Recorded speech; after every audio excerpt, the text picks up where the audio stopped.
आगे जो है हम पढ़ेंगे प्रोपोर्शन।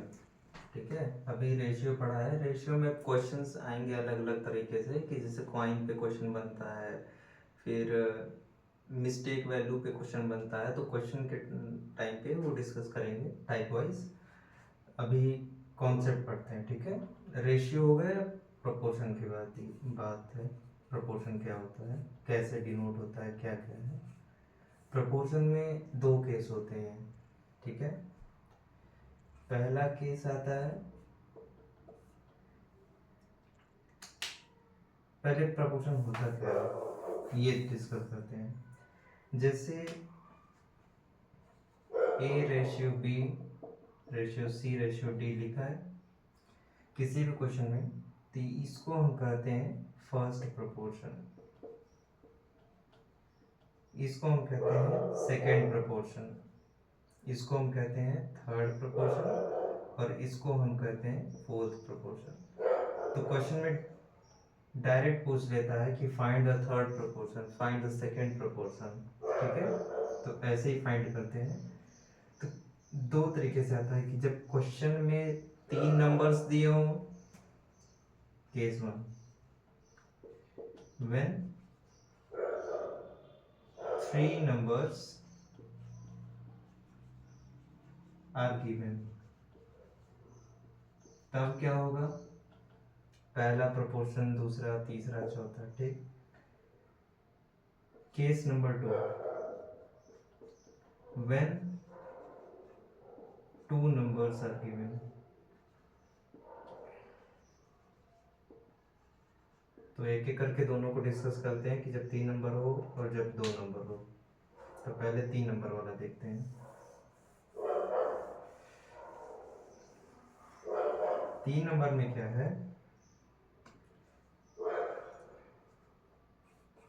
नोट करते चलना। Case one, when three numbers are given,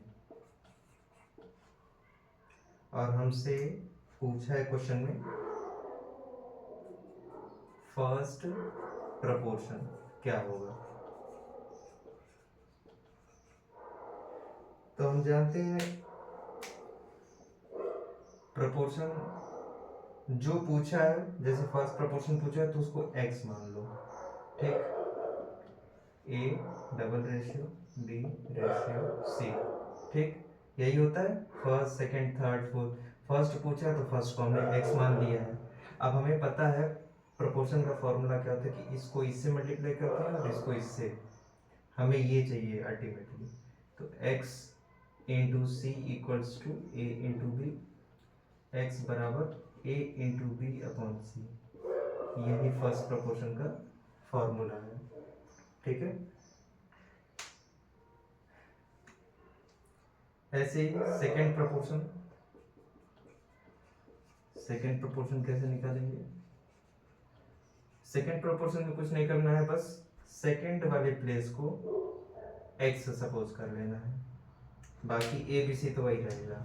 जैसे पहले को a दे देंगे, सेकेंड प्रोपोर्शन पूछा है तो सेकेंड वाले को x डिनोट कर दो, b c। अब हमें ये चाहिए,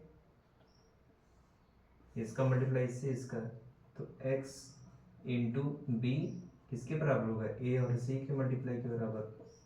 तो x equals to A C upon B. ये हमारा सेकंड प्रोपोर्शन हो गया। ठीक, ऐसे ही आता है थर्ड प्रोपोर्शन। कुछ नहीं करना है, बस जिस प्रोपोर्शन का पूछेगा उस प्रोपोर्शन पे x सपोज कर लेंगे और कुछ नहीं।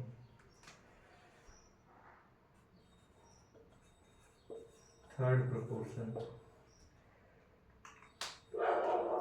ये हमारा पहला है a, ये दूसरा, तीसरा हमें पूछा है तो x मान लेंगे, और चौथे को c।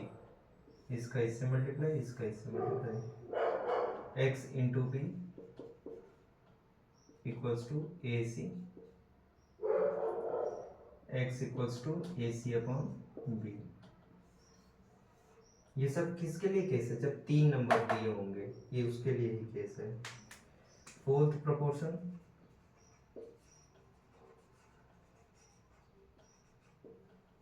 उसमें क्या करेंगे, फोर्थ प्लेस पे x सपोज कर लेंगे, a ratio b double ratio c ratio x। अब यहाँ पे b into C, a into X, तो क्या होगा, a into X equals to b into C, x equals to B C upon a। ये fourth proportion है। ठीक, चारों प्रोपोर्शन हो गए केस वन में, व्हेन 3 नंबर्स आर गिवन। अब दूसरा केस है व्हेन 2 नंबर्स आर गिवन। जब 2 नंबर गिवन हो तब क्या करेंगे, तो हेडिंग डालो case 2 when 2 numbers are given. जब 2 नंबर दिए होंगे तो हमको ये इस पे चलना है, इसको मानक मान के सारे क्वेश्चंस, सारे प्रोपोर्शन सॉल्व करते हैं। तो इसमें ज़्यादा कुछ नहीं, इसमें 3 वेरिएबल है ए बी और सी, यानी कि इसमें 3 ही प्रोपोर्शन होंगे, 4 प्रोपोर्शन नहीं आते हैं जब 2 नंबर पूछेगा। ठीक, जब पहला प्रोपोर्शन पूछेगा मतलब फर्स्ट प्रोपोर्शन, तो इसका निकालना है ए का। ठीक, तो क्या होगा इस केस में, A ratio B double ratio B ratio C है, तो a into C is equal to B square p into B, तो a इक्वल टू कितना हो गया, बी स्क्वायर बाई सी। ठीक, a निकालेंगे। जब सेकंड प्रोपोर्शन पूछेगा, जब सेकंड प्रोपोर्शन पूछेगा तो हम किसको निकालेंगे, b की वैल्यू को निकालेंगे। तो इसको अगर हम लेके चलें a ratio B double ratio B ratio C, तो a का मल्टीप्लाई हमेशा c से और ये b स्क्वायर। ठीक, यानी कि b स्क्वायर किसके बराबर है, a इंटू सी यानी ए सी, यानी कि b को अगर स्क्वायर रूट कर दें तो ये रूट में आ जाएगा ए सी। इसी को हम एक और नाम देते हैं, क्वेश्चन में पूछ सकता है कि find the mean proportion, find the mean proportion. Question में लिख देगा सेकंड प्रोपोर्शन या मीन प्रोपोर्शन जब 2 नंबर गिवन होंगे, ऐसे भी देता है क्वेश्चन में। ठीक है, यहाँ तक हो गया। फिर फर्स्ट प्रोपोर्शन हुआ तो ये निकालेंगे, सेकंड प्रोपोर्शन हुआ तो बी निकालेंगे। अब ऐसे ही थर्ड प्रोपोर्शन आएगा तो उसमें हम क्या निकालेंगे, सी की वैल्यू निकालेंगे। तो देखते हैं सी कैसे निकालना है।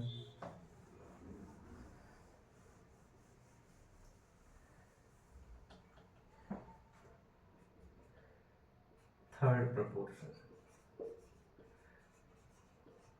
जब भी थर्ड प्रोपोर्शन होगा तो हमें क्या निकालना है, सी की वैल्यू। तो इसको रखते हैं, फिर इसका इससे मल्टीप्लाई होगा, यानी कि B square equals to A into C. C निकालना है तो सी को एक तरफ बाकी को एक तरफ कर देंगे, C equals to B square by A. ये हो गई हमारी सी की वैल्यू, यानी कि थर्ड प्रोपोर्शन की वैल्यू। तो ये था प्रोपोर्शन से।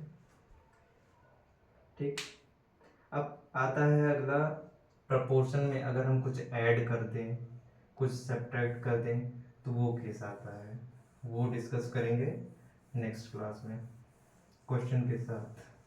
ठीक है, जैसे क्वेश्चन देख लेते हैं कि फाइंड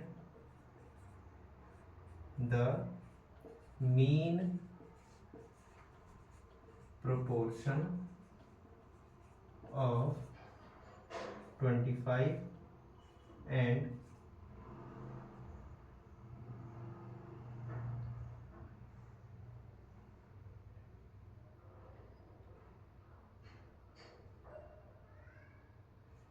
30 मान लेते हैं।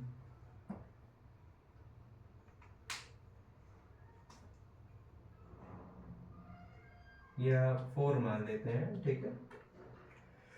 तो मेन प्रोपोर्शन बताए थे, जब दो नंबर गिवन होता है तो इससे लेके चलते हैं B/C, जहाँ पे मीन प्रोपोर्शन कहीं आएगा या सेकेंड प्रोपोर्शन, दोनों एक ही बात हुई, सेकेंड प्रोपोर्शन की B की वैल्यू, ठीक। तो इसका इससे मल्टीप्लाई होगा यानी कि B², इसका इससे होगा यानी कि A×C, B की वैल्यू √AC, जहाँ पे दो नंबर जो गिवन है A और C क्या दिया हुआ है 25/4, ये कितना होता है 100, और √100 की वैल्यू कितनी होती है 10, यानी कि B की वैल्यू 10 है। ऐसे